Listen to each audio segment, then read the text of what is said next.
April 18, 2026 nang huli nating ma-interview at ibida ang kwento ni Kuya Ven.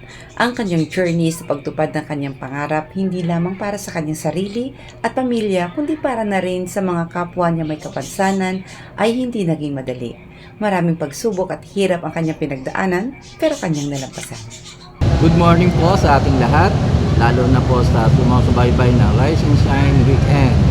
At una, nagpapasalamat po ako kay Ma'am S. Anglo for giving me a chance na ma-interview uli, mabigyan ng panahon ang tulad ko na nangarap.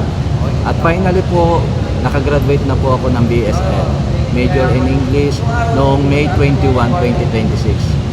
Napakasarap po ng pakiramdam sa edad na 53 years old.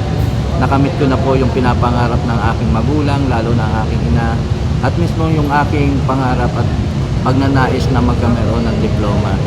At bago po nakamit yun, iba't ibang mga barriers na aking hinaharap, pero pinatatag na po tayo ng panahon kung kaya't nalampasan na po natin ang lahat ng ngayon.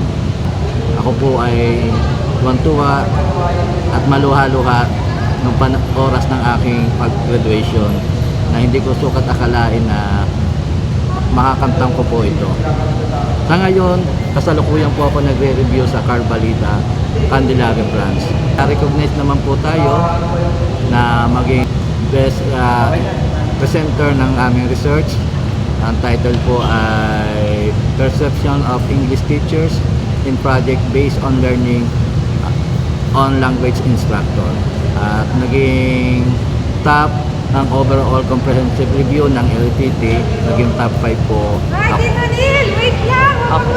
So, before kasi na-mention mo that you have to continue your education, makagraduate ng college kasi meron kang tina-target na position. Yung items na tinatarget ko, bagamat ay andyan yun at isa rin sa mga goal ko na maabot ko yun dahil na pinagmasikapan ko, naging matapat ako sa aking trabaho, naging porsigido, makatulong sa kapwa kong may kapansanan.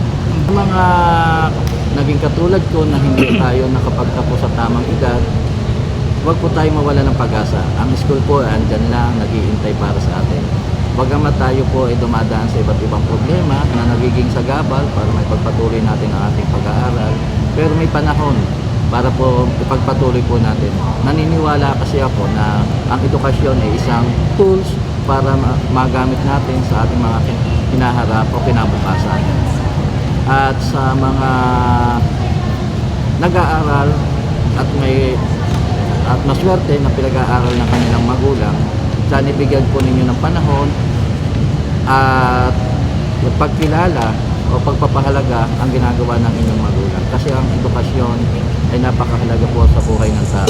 Mga kapwa ko may kapansanan, huwag po natin maging dahilan ang kapansanan upang hindi po tayo makapag-aral. At sa mga magulang, nais ko pong iparating sa inyo kung ano po yung kaya nyong gawin sa mga anak nyong walang kapansanan para sila makapag-aral. Dapat po katulad din po ng inyong pagsasakripisyo ang gawin po ninyo sa inyong mga anak na may kapansanan na madala sa paaralan at magkameron ng magandang edukasyon.